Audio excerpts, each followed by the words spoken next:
ఓం శ్రీ గురుభ్యో నమ. గం గణాధిపతయే నమ. శ్రీ తులసి అస్ట్రాలజీ నుండి మాట్లాడుతున్నాను. ఈరోజు మనము ఫిబ్రవరి 1 నుండి 15వ తేదీ వరకు గల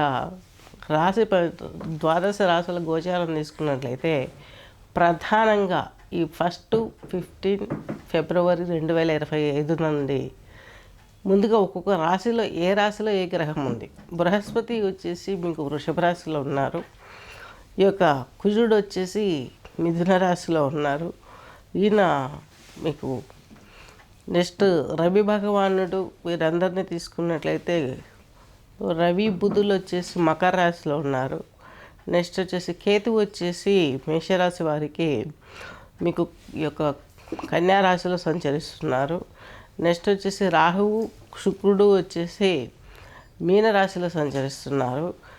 చంద్రుడు శని వచ్చేసి ఈ యొక్క మకర రాశిలో సంచరిస్తున్నారు. ఇది ఈ గోచారంలో ఉన్నటువంటి ఈ గ్రహాల యొక్క గమనం. ఈ గమనాలన్నింటిని తీసుకున్నప్పుడు మనకు నెక్స్ట్ వచ్చేసి ధనుర్రాశి ధనుర్లగ్నం తీసుకున్నట్లయితే మీకు ఈ యొక్క రాశి లగ్నం ధనుర్రాశి ధనుర్లగ్నం మీకు 4th హౌస్లో శుక్రుడు అలాగే రాహువుతో కలిసి ఉన్నాడు. శుక్రచండాల యోగం. శుక్రుడు మీకు ఏమవుతాడు? ధనురాశి వారికి మీకు 6వ ఇంటాధిపతి అవుతాడు, లాభాధిపతి అవుతాడు ధనురాశి వారికి. ఈయన వచ్చేసి చతుర్థంలో శుక్రునితో రాహువుతో కలిసి ఉన్నాడు. చాలా మంచి యోగం. ఇన్ని రోజులు మీరు పడ్డ కష్టాలు ఫ్యామిలీ పరంగా ఫైనాన్స్ పరంగా అన్నీ తీరిపోయే అవకాశాలు స్పష్టంగా ఉన్నాయి. నెక్స్ట్ వచ్చేసి శని భగవంతుడు వచ్చేసి ఒక ధనుర్లగ్నానికి మీకు తృతీయంలో ఉన్నాడు కాబట్టి చక్కగా జీవిత భాగస్వామి ఆగమంతో మీకు చక్కగా జీవితం మారే అవకాశం ఉంది. ఫైనాన్స్ సపోర్ట్ ఉంటుంది. మెంటల్ స్ట్రెస్ తగ్గుతుంది. ఆస్తిపాస్తులు విలువలు పెరుగుతాయి. పర్చేజింగ్ కావచ్చు, సేల్ చేయడం కావచ్చు ఈజీ అవుతుంది. వర్క్ లోడ్ తగ్గుతుంది. మంచిగా ముందుకెళ్ళే అవకాశాలు ఉన్నాయి.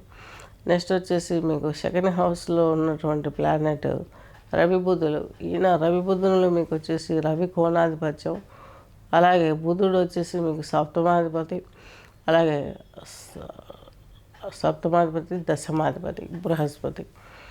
ఈయన వచ్చేసి మీకు ఈ యొక్క 6వ ఇంట్లో ఉండడం అన్నది పెద్ద నెగిటివ్ పాయింట్ అయింది. ఆయన ఈ సంవత్సరం రాశి మారున్నారు వితిన్ 2 monthsలో.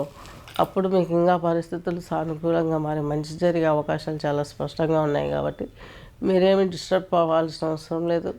చక్కగా ఉంటారు. ముందు ముందు మంచి రోజులే అన్నట్టుగా ఉంటుంది జీవితం. నెక్స్ట్ వచ్చేసి గురువు వచ్చేసి మీకు కుజుడు ఇక్కడ, కేతు వచ్చేసి మీకు దశమ కేంద్రంలో ఉన్నారు. జాబ్లో అప్ అండ్ డౌన్స్ జరుగుతూ ఉంటాయి. వాటి నుంచి బయటపడడానికి వినాయకునికి ఉండ్రాళ్ళు పెట్టి గరికతో పూజ చేయగలరు. ప్రతి బుధవారం కూడా పని చేసినట్లయితే ప్రాబ్లం క్యూర్ అవుతుంది. నెక్స్ట్ వచ్చేసి మీకు కుజుడు వచ్చేసి మిథునంలోనే ఉన్నాడు సప్తమంలో. ఈయన మీకు వ్యయాధిపతి అలాగే పంచమాధిపతి. వీరి ద్వారా కొన్ని స్ట్రగుల్స్ పడే అవకాశాలు స్పష్టంగా గోచరిస్తున్నాయి. ఈ విధంగా